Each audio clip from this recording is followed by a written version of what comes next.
Matotsika eto mivany tena Andriamanitra dia milaza manao hoe raha misy olona telo voandenarako eo afovoany. Amen. So the Bible says that He is with us. Amen. Amen. So we want to thank God so much for giving us time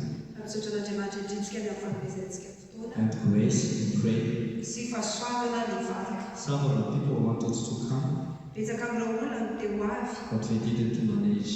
But today you managed to pray, which means to say you are already on the winning side.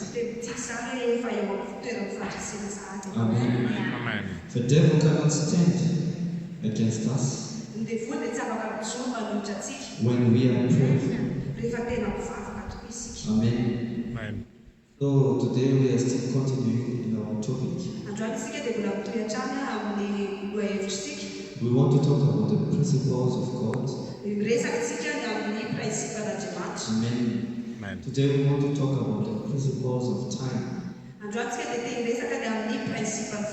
Amen. We want to read our scripture in the book of Ecclesiastes chapter 3 verse 1.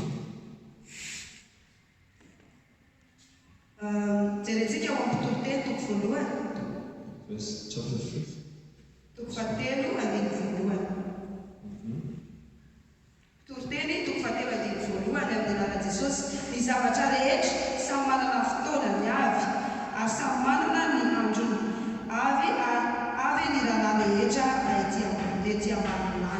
Amen. The Bible says here, to everything there is a season, a time for every purpose under heaven.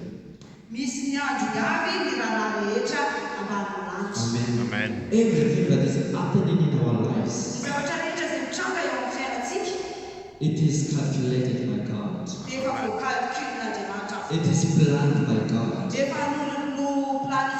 Nothing that is happening to you can harm you. Amen. It will give you more strength. It will give you more faith. The Bible says to everything there is a season. And if we continue to read the scripture, it says there is a time to be born. And there is a time to die. There is a time to plant. And there is a time to pluck out what we planted. There is a time for you to sow. And there is a time of reaping.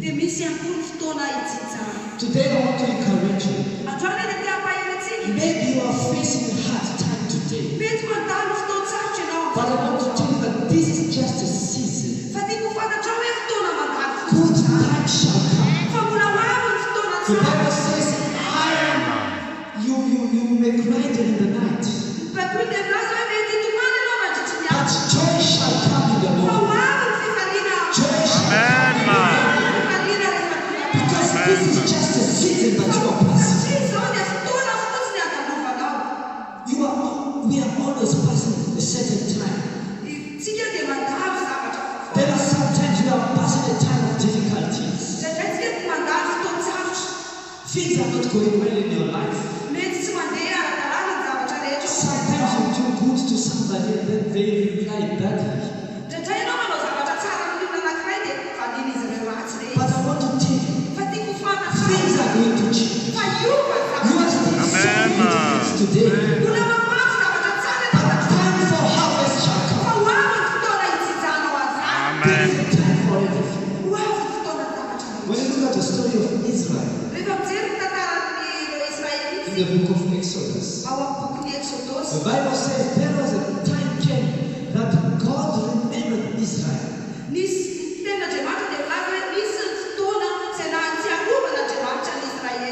is a time God did not look at the Israelites. 400 years where the Israelite was suffering. For 400 years. for 400 years. They were in slavery. But when time comes, they get out of Egypt with a lot of money.